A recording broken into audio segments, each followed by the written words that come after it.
stolen, displayed, but never returned. Let that sink in for a second. Did you know that the British Museum holds over 8 million items, 8 million pieces of history? But here's the real kicker. More than 90% of Africa's most significant cultural treasures are not in Africa.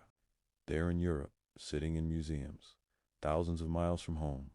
Today, let's talk about Ghana, because what happened there wasn't just colonization. It was a heist on a national scale. Back in the 1800s, during the Anglo-Ashanti Wars, British soldiers didn't just conquer land.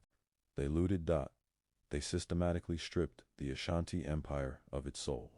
We're talking about sacred gold regalia, royal stools that held the spirits of kings, intricate masks used in ancient ceremonies, ceremonial swords, and countless ancestral artifacts. And you have to understand, these weren't just pretty decorations. They weren't just trinkets to be put on a shelf. These were the living, breathing symbols of power, of culture, of spiritual authority. They were the glue that held the kingdom together. They took the golden trophy head, a powerful symbol of Ashanti victory and strength. They took the soul washers, badges, items of immense spiritual significance. They took the ceremonial swords that represented the very heart of the Ashanti kingdom. So, the big question is, where are all these priceless treasures now? Well, if you want to see them, you'll need to book a flight to London. They're sitting behind glass in the British Museum. And the labels. The labels are a masterpiece of colonial doublespeak. You'll see things like on long-term loan or, my personal favorite, unknown acquisition. Unknown. It's not unknown how you got it. You took it and Ghana has asked for them back. Oh, they have asked, again and again and again. They've pleaded, they've negotiated, they've demanded. But Britain's response? They say these artifacts belong to the world, that they are part of a global heritage. I have a genuine question. How does something stolen belong to the asterisk world asterisk, but not to the people you actually stole it from? How do you justify holding a nation's soul captive, and then have the audacity to say it's for everyone's benefit, and the insult on top of injury? They charge admission. They make you pay to see the stolen heritage of a people they tried to erase. They're profiting from a crime scene. Let's be clear. This isn't just dusty old history. This is ongoing theft. This is cultural violence dressed up in velvet ropes and fancy museum plaques. It's a wound that has never been allowed to heal. So, the message is simple. To the British Museum and to every other institution holding stolen history, return what you stole. Imagine this. Someone breaks into your home, steals your most prized possessions, then charges the world to come and see them on display. And when you ask for them back, they offer to loan them to you for a limited time. Well, that's exactly what Britain's museums have done for over a century. From Benin's bronze masterpieces to the royal gold of the Asante Kingdom, sacred treasures were looted during empire and turned into profit. Today, the British Museum earns over £40 million a year, while UK museums collectively generate nearly £900 million annually, and much of it has been built on stolen African heritage. Now see, they call it restitution, but real restitution isn't a loan. It's an acknowledgement of theft and billions in reparations to claim the wealth colonial powers have enjoyed for generations. You know, these artifacts aren't souvenirs, they're evidence of what was taken. And justice means giving them and their value back to the people who made them. And if you didn't know, now you know. When this collapse comes, and it's going to come, we in the UK are going to need to have some serious reflection on mistakes that have been made, and especially our foreign policy in history. And we're going to have to rely on these nations that we've been stealing from for years to deal with us, because we need them. We're not like Russia. We're not self-sufficient. Russia has its own oil, its own food, it doesn't have to import anything. It can survive without the world.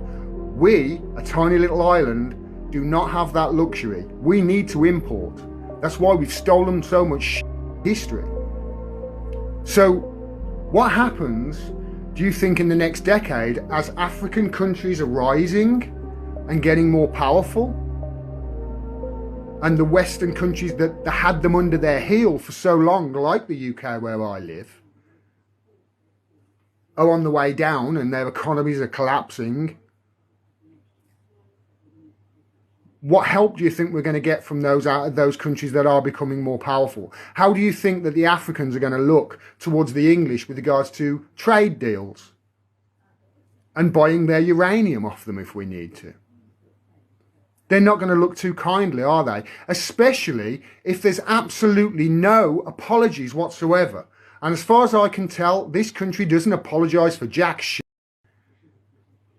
And the reason it doesn't apologise is because if it apologised for the stuff that it's done, it'd have to start giving back all of the stuff that it's stolen. I've spent hours inside the British Museum. That place is it's a treasure trove. It's incredible. And it's nearly all nicked. And we're going to have to, in the UK, in the West, really start looking at our place in the world and really start looking as to whether we really do value the things that we say we do. I saw somebody earlier saying, this is what the West do. They just play pretend. It's no wonder the West now accept a man being a woman if he just identifies as one, because we in the UK have been identifying as a nation that is on the side of law and order. A nation that values free speech as it's censoring everybody. A nation that values freedom of the press and is a shining light and a beacon for freedom of the press throughout the world, whilst it's literally the best journalist the world has ever seen in its capital. We say we are these things. Our government says them all the time. The diplomats are like that. But it's just all hot air. Nothing we do as a country backs up what these people are saying the country is. Nothing. I love my country, and that's what I want my country to turn into, to be. Hey, your faithful friend, your loyal friend, once again, Marvin. I want to end by saying this. After seeing what you've just seen, and this is just a snippet of what can be said about things that were stolen from Africa, I want to end it, though, by saying this. I have an issue with the clergy.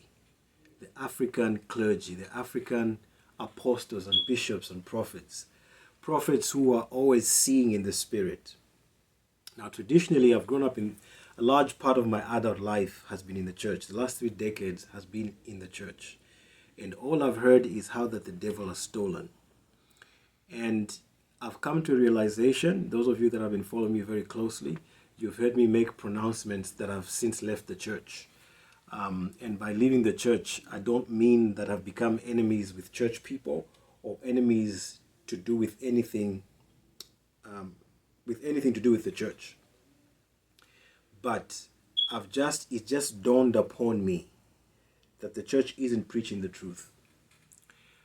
I've said this before, that if you don't identify who the people of the Bible are, you're preaching the gospel out of context. Because the gospel is a message to God's people. Who are God's people? And until we define that, we can't put the gospel in the right context. The devil is not the thief. He may be a thief, but he's not the thief.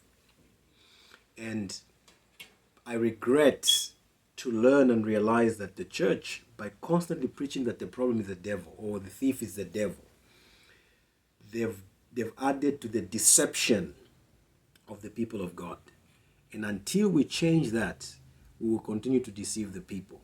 The church today basically preaches all these wonderful messages, and then says, bring tithe and offering and you see what God will do. And we continue to see poverty growing and growing and growing.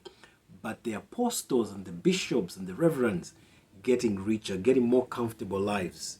We don't have time to get into that, but in the near future, we're going to get into those things. Now, my challenge to this in closing is this. those of you that are spiritual, or those of you that follow spiritual leaders or spiritual things and things like that, please provide me evidence that the devil is the thief. Because here what you have seen is evidence of who the thief is. The information that you just heard is about a people who the Old Testament warns us about, warns the people of God about. There were not warnings about the devil. That was changed in the New Testament to create deception. And it is that deception that apostles and bishops and reverends and prophets and evangelists and pastors have gone into theological school to learn how to preach that. There's a lot to say, but I'll keep it short. So theology has literally brought about an agenda to perpetuate the deception amongst people. As far as I'm concerned, God has revealed who the thief is. And Scripture says if the thief is caught, he should pay sevenfold. The apostles and prophets and other people, clergy, that keep proclaiming that the thief is the devil, show us evidence of the things that he has stolen. Tell us, number one, what has he stolen? Where has he put those things? So that we can make him pay sevenfold. Because if we say the devil is the thief, then we have evidence. If we don't have evidence, then the devil isn't the thief. But in this case, we are seeing hardcore evidence. These people have stolen people's generational wealth. They have stolen the wealth of generations and generations and generations of African people. This is not a joke.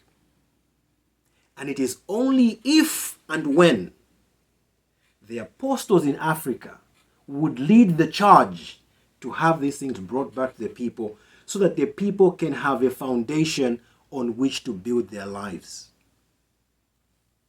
Besides that, Africa can't be restored.